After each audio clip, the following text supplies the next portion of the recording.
once you observe variation of conductivity and molar conductivity with concentration. Concentration vary ಆದಾಗೆಲ್ಲ conductivity ಯಾವ ರೀತಿ variation ಆಗುತ್ತೆ, molar conductivity ಯಾವ ರೀತಿ ವೇರಿಯೇಷನ್ ಆಗುತ್ತೆ. Suppose you consider electrolytic cell. Okay, electrolytic cell consider ಮಾಡಿದ್ರೆ ಇದರಲ್ಲಿ ಏನೇನಿದೆ, 2 electrode dipped in a electrolytic solution. One is cathode, another one is anode. Suppose we consider platinum electrodes. Okay, here conductivity depends on per unit length. Per unit length. Per unit length andre the distance between the 2 electrode we indicate as an L, small l, per unit length. And then area of cross section of electrodes. Area of cross section andre example, suppose we consider one electrode. This is the total area.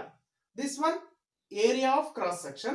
Another electrode, this is the area of cross section. ಹಾಗಾಗಿ per unit ಅಥವಾ unit area of cross section. Okay, next per unit volume.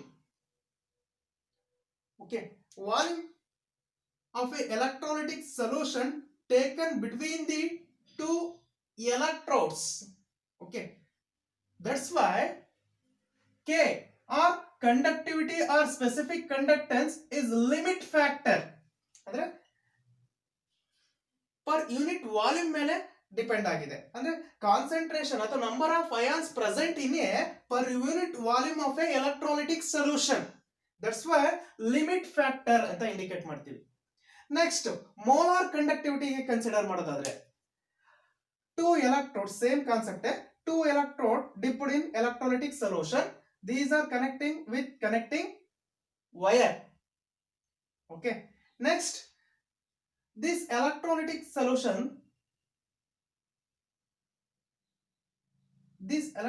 solution made by 1 mole of electrolyte ಅಥವಾ 1 mole of electrolyte added to the solvent to formation of electrolytic solution ಅನ್ಕೊಳ್ಳೋಣ. ಆಗ this molar conductivity depends on total area of conductivity cell. Totally conductivity cell ತಗೊಂಡಿದ್ದೀನಿ. this conductivity cell ಒಳಗಡೆ 2 electrode dip ಆಗಿದೆ. ಇದರ per unit length ಇದರ ಮೇಲೆ ಯಾವ್ದ್ರ ಮೇಲೆ depend ಆಗಿದೆ, this is per unit length ಮೇಲೆ, and then total volume, ಯಾವುದು total volume of electrolytic solution in a conductivity cell. Complete area ಮೇಲೆ ಡಿಪೆಂಡ್ ಆಗಿದೆ.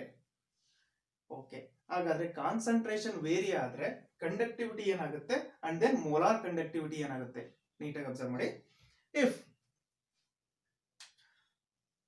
You dilute electrolytic solution taken in a chamber, dilute ಮಾಡ್ತಾ ಇದ್ದೀರಾ, extra ನೀವು ಏನ್ ಮಾಡ್ತೀರಾ, solvent ಅನ್ನ ಆಡ್ ಮಾಡ್ತಾ ಇದ್ದೀರಾ. ಸಾಲ್ವೆಂಟ್ ಆಡ್ ಮಾಡ್ತಾ ಇದ್ದೀರಾ ಅಂದ್ರೆ ಇಲ್ಲಿ ಕಾನ್ಸಂಟ್ರೇಷನ್ ಏನಾಯ್ತು, ಡಿಕ್ರೀಸ್ ಆಗುತ್ತೆ. ಕಾನ್ಸಂಟ್ರೇಷನ್ ಡಿಕ್ರೀಸ್ ಆಯ್ತು ಅಂದ್ರೆ ಇಲ್ಲಿ ಪರ್ ಯೂನಿಟ್ ವಾಲ್ಯೂಮ್ ತಗೊಂಡಿದ್ದೀನಲ್ಲ, ಪರ್ ಯೂನಿಟ್ ವಾಲ್ಯೂಮ್, ಈ ಪರ್ ಯೂನಿಟ್ ವಾಲ್ಯೂಮ್ ಒಳಗಡೆ number of ions will be decreases when dilute these solution. Complete dilute ಮಾಡ್ತಿದ್ದೀನಿ, ಡೈಲ್ಯೂಟ್ ಮಾಡಿದಾಗೆಲ್ಲ ಕೂಡ ಇಲ್ಲಿ ನಾನು ಪರ್ ಯೂನಿಟ್ ವಾಲ್ಯೂಮ್ ಏನ್ ತಗೊಂಡಿದ್ದೀನಲ್ಲ, ಇಲ್ಲಿ ನಂಬರ್ ಆಫ್ ಅಯಾನ್ಸ್ ಏನಾಯ್ತು, ಡಿಕ್ರೀಸ್ ಆಯ್ತು. ನಂಬರ್ ಆಫ್ ಅಯಾನ್ಸ್ ಡಿಕ್ರೀಸ್ ಆಗ್ತಾ ಇದೆ ಪರ್ ಯೂನಿಟ್ ವಾಲ್ಯೂಮ್ ಒಳಗಡೆ ಅಂದ್ರೆ conductivity also decreases. Totally conductivity is depending upon the number of ions in a per unit volume of a electrolytic solution taken between the 2 electrodes. Okay, in case of molar conductivity ಬರೋಣ.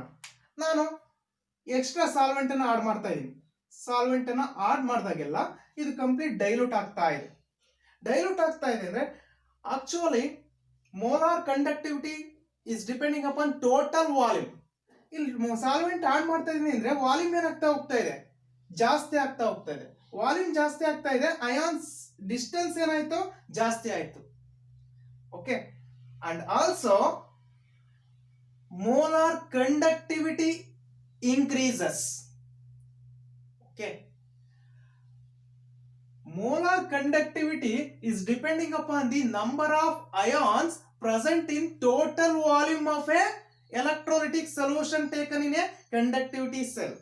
But conductivity or specific conductance depends on the number of ions present in a per unit volume of a electrolytic solution between the electrodes. ಹಾಗಾದ್ರೆ conductivity increases with increase in concentration or conductivity decreases with decrease in concentration.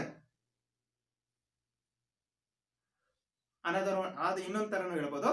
conductivity decreases with increase in dilution. dilution ಜಾಸ್ತಿ ಮಾಡ್ದಂಗೆಲ್ಲ conductivity ಏನಾಗ್ತಾ ಹೋಗುತ್ತೆ, decrease ಆಗುತ್ತೆ. Okay, ಇದು conductivity ಬಗ್ಗೆ. Next molar conductivity ಹೇಳೋದಾದ್ರೆ, molar conductivity